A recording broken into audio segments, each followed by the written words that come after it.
Assalamualaikum warahmatullahi wabarakatuh. Hai, perkenalkan kami dari kelompok 3 kelas 64 2A 01.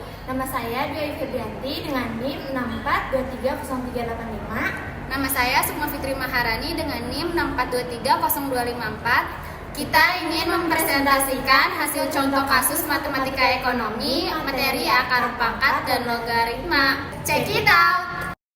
Di sini kasus yang pertama adalah pada tahun 2022, pemerintah Indonesia menaikkan harga bahan bakar minyak atau disebut juga BBM sebagai respon terhadap berbagai tekanan ekonomi. Kenaikan ini secara resmi diumumkan pada tanggal 3 September 2022 oleh Presiden Joko Widodo. Berikut adalah rincian kenaikan harga BBM tersebut. Yang pertama, Pertalite harga naik dari 7.650 per liter naik menjadi 10.000 per liter. Yang kedua, solar subsidi harga dari 5.150 per liter menjadi 6.800 per liter. Yang ketiga, Pertamax non subsidi harga naik dari 12.500 per liter menjadi 14.500. Yang dipertanyakan adalah berapakah inflasi awal yang terjadi pada tahun 2022? Jawabannya adalah misalkan harga Pertalite naik dari 7.650 per liter menjadi 10.000 per liter. Persentase kenaikan harga BBM dapat dihitung sebagai berikut. Persentase kenaikan sama dengan 10.000 dikurang 7.650 per 7.650 dikali 100% sama dengan 30,72%. Inflasi baru sama dengan inflasi lama ditambah konstanta. Dengan harga baru sama dengan 10.000 dan harga lama 7.650, perubahan harga BBM adalah 30,72%. Untuk keperluan contoh ini, kita anggap inflasi awal adalah 3%. Kasus yang kedua yaitu berdasarkan data dari Kementerian Ketenagakerjaan atau Kemenaker hingga September 2023 terdapat sekitar 42.277 karyawan yang terkena PHK di seluruh Indonesia. Provinsi dengan jumlah korban PHK tertinggi adalah Jawa Barat yaitu sekitar 14.601 orang, Jawa Tengah sekitar 7.821 orang, dan Banten dengan jumlah 6.059 orang. Lalu, berapakah kasus pengurangan karyawan yang terjadi di Jawa Barat, Jawa Tengah, dan Banten jika dihitung menggunakan akar kuadrat? Dengan melakukan perhitungan menggunakan akar kuadrat sesuai dengan data yang telah kita dapat, yaitu akar kuadrat dari Jawa Barat 14.601 menghasilkan 120,83 orang, akar kuadrat dari Jawa Tengah 7.821 menghasilkan 88,44 orang, akar kuadrat dari Banten yaitu dengan 6.059 menghasilkan 77,84 orang. Berikutnya ada kasus yang ketiga. Seorang investor ingin membandingkan dua properti yang berbeda untuk investasi. Properti yang pertama memiliki harga awal di 185 juta dan properti kedua memiliki harga awal di 275 juta. Lalu investor ini ingin mengetahui berapa persentase pertumbuhan nilai investasi untuk masing-masing properti dalam 5 tahun ke depan. Jawabannya adalah properti pertama memiliki harga awal 185 juta. 185 juta dikali 1 tambah 0,5 pangkat 5. 185 juta dikali 1,27628.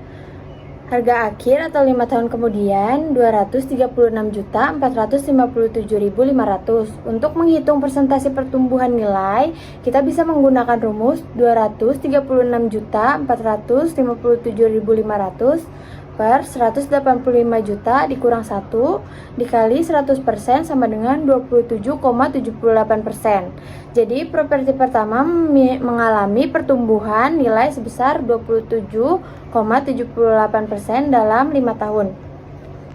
Properti kedua memiliki harga awal 275 juta. 275 juta dikali 1 tambah 0,5 pangkat 5. 275 juta dikali 1,27628. Harga akhir atau 5 tahun kemudian 350.471.500. Persentase pertumbuhan nilai properti kedua dapat dihitung sebagai berikut. 350.471.500 per 275 juta dikurang 1 dikali 100% sama dengan 27,43%. Jadi, properti kedua mengalami pertumbuhan nilai sebesar 27,43% dalam 5 tahun. Jadi, dengan asumsi tingkat pertumbuhan sebesar 5% per tahun, properti pertama mengalami pertumbuhan 27,78%, sedangkan properti kedua mengalami pertumbuhan sebesar 27,43% dalam 5 tahun ke depan. Kasus yang keempat, seorang investor memutuskan untuk menginvestasikan sejumlah uang dalam bentuk deposito si bank dengan tingkat bunga tetap setiap tahunnya. Jika ia menginvestasikan 10 juta dengan bunga 6% per tahun, berapakah total uang yang dimilikinya setelah 2 tahun? Untuk menghitung total uang yang dimiliki investasi deposito si bank setelah 2 tahun dengan bunga tetap 6% per tahun, kita menggunakan rumus perpangkatan sebagai berikut, yaitu pokok dikali dalam kurung 1 plus bunga pangkat tahun. Dalam kasus ini, pokok investasi dilambangkan dengan P, yaitu 10 juta, bunga per tahun dengan R, yaitu 6% atau 0,06 dalam desimal, dan jangka waktu investasi yaitu dilambangkan dengan T, yaitu 2 tahun. Maka, kita hitung sebagai berikut.